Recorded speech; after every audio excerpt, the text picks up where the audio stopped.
Augsburg, Mayence, Leverkusen, Fribourg, Bochum, Brême, Chelsea, Hertha Berlin, Hoffenheim, Leipzig. 10 victoires en 10 matchs. Y a personne qui peut nous tester, poto, KO. Non, j'allais dire KO premier round.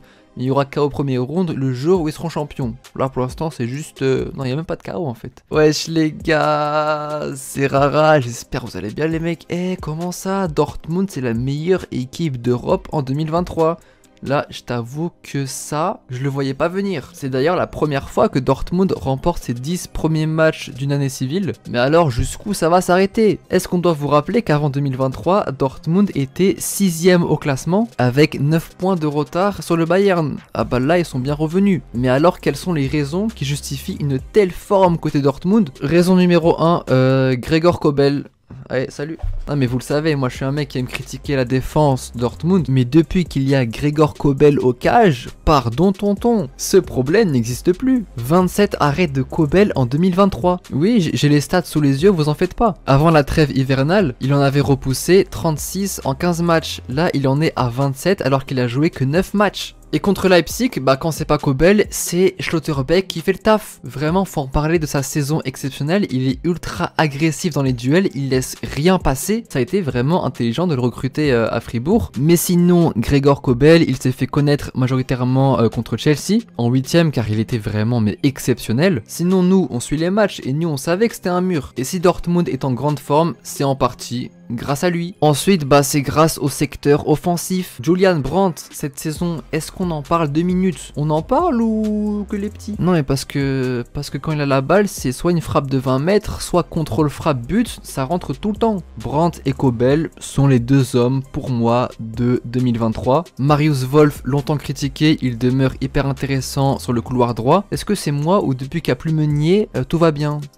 Je demande juste, attention. Également, faut parler de Joe Reyna, blessé avant Noël. Il est revenu en forme en 2023 avec des prestations hyper intéressantes en match. Joe Reyna, c'était vraiment un game changer. Il rentre, il marque. Décisif 2 fois à la dernière minute, principalement contre Augsbourg et Mayence. Karim Adeyemi, oh là là, bon malheureusement, il s'est blessé sur le match contre l'Hertha Berlin, mais en 30 minutes de jeu, il a inscrit un superbe but de talonnade, plus une passe D pour Malen, sans évoquer son excellent but contre Chelsea où il a traversé tout le terrain. Vas-y mon petit. Non vraiment sa course, c'était trop beau à voir, j'en bégaye. Marco Reus, il a l'air plus motivé que jamais. Souvent ça disait que Reus devait plus être titulaire, mais là franchement il est revenu en forme. Il a même inscrit un coup franc contre l'Hertha Berlin, un coup franc de Marco Reus. On n'est plus en 2015, Dortmund en coup de pied arrêté cette saison, ils sont hyper pragmatiques, hyper efficaces. Cette saison ils ont inscrit 8 buts sur coup de pied arrêté et 5 en 2023. Les gars, c'est énorme, ils ont travaillé comme des chiens à la trêve. Et quel plaisir de voir leur travail récompensé. Jamie Bino Gittens, coup de cœur pour les fans de Dortmund. Souvent intéressant dans les contre-attaques pour éliminer ses adversaires et provoquer des fautes. Bellingham, on le présente plus, toujours indispensable et enragé sur le terrain. Il n'est jamais épuisé, le mec il a 5 poumons par match. Emre Can, même s'il a toujours 0 sang-froid, il fait des fautes bêtes, s'énerve rapidement pour rien. Et bah tu sais quoi, juste pour son match contre Chelsea,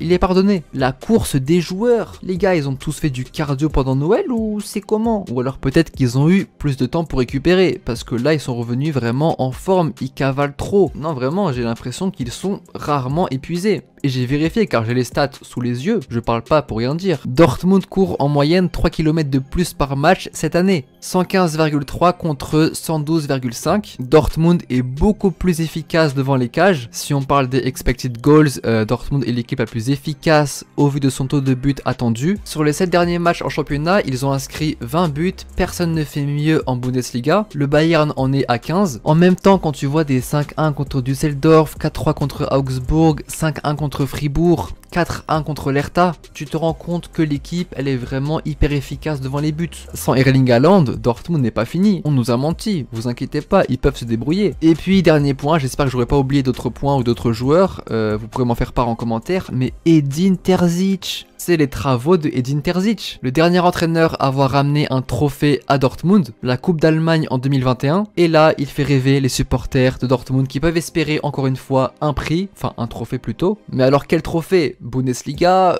Coupe d'Allemagne, Ligue des Champions? Oui parce que, attends, tu vas pas me dire je m'enflamme trop.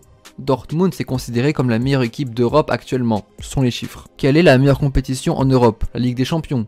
Donc Dortmund, normalement, ils font partie des meilleurs. Est-ce que je m'enflamme peut-être? Imagine, ils se font... Imagine, ils se font éliminer contre Chelsea. En plus, c'est pas impossible, car j'ai vu que Kobel est absent contre Chelsea. Sachant que c'était un peu l'homme du match au match aller. Est-ce que je suis confiant? Est-ce que tu penses que Dortmund peut être champion d'Allemagne? J'avais mis ce tweet avant la trêve. T'imagines si Dortmund est champion? Je vais vous harceler de vidéos. Ouais, je vais vous harceler de vidéos. Ouais, exactement. Dis-moi ce que t'en penses en commentaire. Et puis nous, on se dit à très vite pour une prochaine vidéo. Et allez Dortmund.